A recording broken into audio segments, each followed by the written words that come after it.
안녕하세요. 예일교회 9호 북방 단기 선교사 최선우입니다.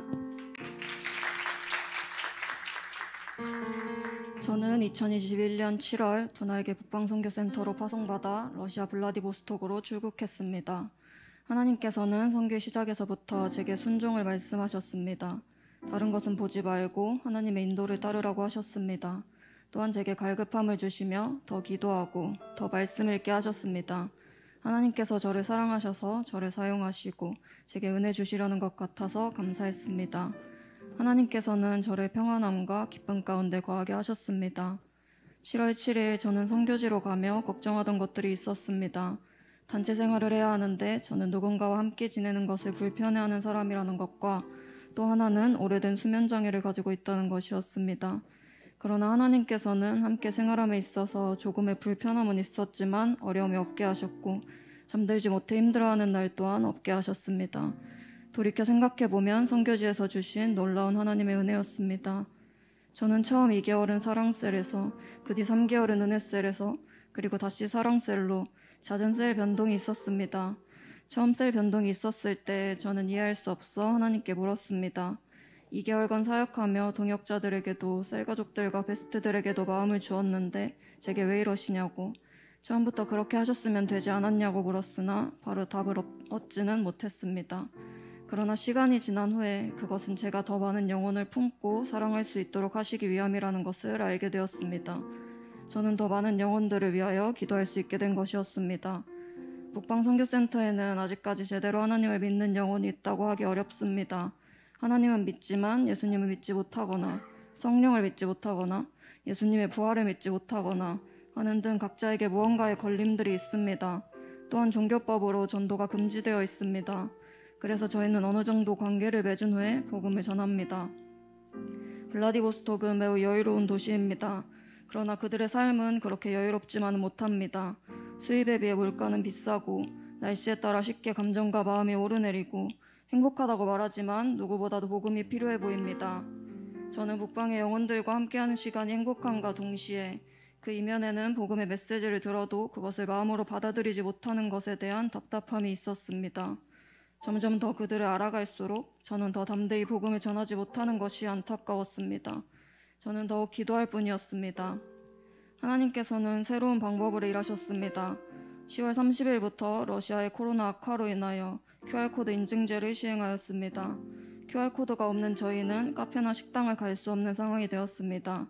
저희가 현지인들을 만날 수 있는 장소가 야외나 현지인들의 집이나 선교센터로 한정되었습니다. 그렇게 현지인들의 집이 열려 그 집을 위해 기도할 수 있게 되었고 선교센터의 문을 넘지 못하던 현지인들이 선교센터에 발을 들이게 되었습니다. 선교센터에서의 행복 모임은 기타나 피아노로 함께 찬양을 할 수 있어 더 풍성하게 되었습니다. 사람은 예상하지 못한 방향으로 일하시는 하나님께 감사했습니다. 저희 셀에는 경옥이라는 고려인 친구가 있습니다. 경옥이는 제게 참 위로가 되던 친구였습니다. 하나님을 믿지 않는다고 말하는 현지인들 사이에서 자신은 하나님을 믿는다고 말하는 친구였습니다. 블라디보스톡 분할계 교회에서는 주일 예배 후 교제를 하고 그 후 도구 기도회를 합니다. 항상 교제 후 현지인들에게 같이 기도하겠냐고 물으면 다들 하지 않겠다고 답하고 돌아갑니다. 계속해서 저희 선교사들끼리 도구 기도회를 해왔습니다. 그러던 어느 날 경옥이가 함께 기도하겠다고 했습니다. 놀라움과 감사가 감동이 되어 돌아왔습니다. 그렇게 경옥이를 시작으로 1명, 2명 주일 예배 후 도구 기도회에 참여하는 현지인들이 늘어났습니다. 함께 기도의 자리에 있다는 것이 그들이 변화되고 있음을 보는 것 같아 너무나 감사했습니다. 2월 24일 러시아와 우크라이나의 전쟁이 시작되고 저희 선교사들은 한국으로 돌아올 수밖에 없는 상황이 되었습니다. 3월 초 예매해놨던 항공이 취소되고 3월 중순 다시 예매했던 항공이 취소되고 결국 3월 말 블라디보스톡에서 크라스노야르스크를 경유해 모스크바로, 모스크바에서 아부다비를 경유해 인천으로 오는 2박 3일간의 여정으로 저희는 한국으로 돌아왔습니다. 한국으로 돌아와 저희 셀은 온라인 성경 모임을 만들었습니다. 함께 성경을 읽고 짧게 기도하는 시간을 가졌습니다. 오히려 현지에서 신방이 어려웠던 친구가 들어오기도 해서 감사했습니다. 성경 모임에 참여가 어려운 영혼들은 온라인 개인 신방을 하며 관계를 이어나갔습니다. 또한 저희 선교사들은 주일 예배를 온라인으로 준비해야 했습니다.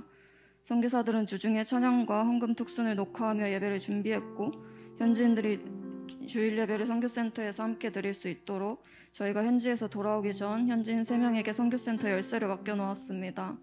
선교센터에 와서 예배드리지 못하는 현지인들에게는 온라인으로 예배를 드릴 수 있도록 권면하고 있습니다.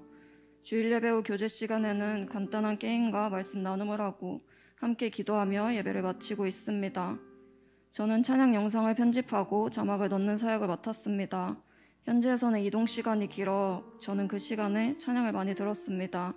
그 안에서 주시는 은혜들이 있었고 그 시간들을 사모했습니다. 저는 찬양 영상을 편집하고 자막을 넣으며 계속해서 찬양을 들을 수밖에 없었고 많은 묵상을 할 수 있었습니다. 하나님께서는 그 시간을 통해 저의 갈급함을 채우시며 은혜와 위로를 주셨습니다. 그렇게 저는 짧지 않은 시간 동안 편집을 하면서도 기쁨과 감사로 감당할 수 있었습니다. 5월 9일 저의 선교 사역이 종료된 지금도 여전히 러시아와 우크라이나의 전쟁은 끝나지 않았고 북방 선교사들은 현지로 들어갈 수 없는 상황입니다. 선교사가 한 명도 없는 현지에서 현지인들끼리 모여 예배를 드린다는 것은 생각보다 쉽지 않습니다. 러시아와 우크라이나의 전쟁이 속히 끝이 나고 선교사들이 다시 현지로 돌아갈 수 있도록, 그때까지 현지인들이 예배의 자리를 잘 지켜나갈 수 있도록, 선교사들이 현지인들과 온라인 관계 맺기를 지혜롭게 감당할 수 있도록 계속해서 북방 선교센터를 위하여 기도해 주시기를 부탁드립니다. 선교는 축복이고 하나님의 은혜이며 사랑입니다.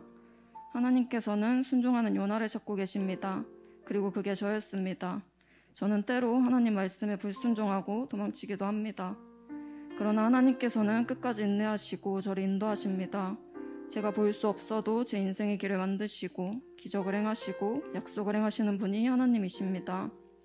제게 선교지는 오직 하나님 외에는 의지할 곳이 없다는 것을 깨닫는 곳이었습니다. 하나님, 당신의 사랑하는 이들을 제게 맡겨주시고 그들을 당신의 마음으로 사랑할 수 있게 하심에 감사합니다. 하나님, 당신만이 나의 능력이시며 나의 피난처이시고 나의 소망이십니다. 앞으로의 저의 삶이 어디로 흘러갈지 저는 알 수 없습니다. 그러나 한 가지 확신할 수 있는 것은 모든 상황 가운데서 인도하실 하나님을 믿습니다. 저는 그 인도하심과 계획하심에 순종하는 자가 되기를 소망합니다. 10개월의 선교 기간 가운데 기도와 물질로 동역해 주신 보내는 선교사님들께 감사드립니다. 말씀으로 양육하시고 일꾼으로 세워주신 담임 목사님께 감사드립니다. 마지막으로 사랑하는 나의 하나님, 이 모든 것이 당신의 영광입니다. 모든 것은 하나님께서 하셨습니다. 감사합니다.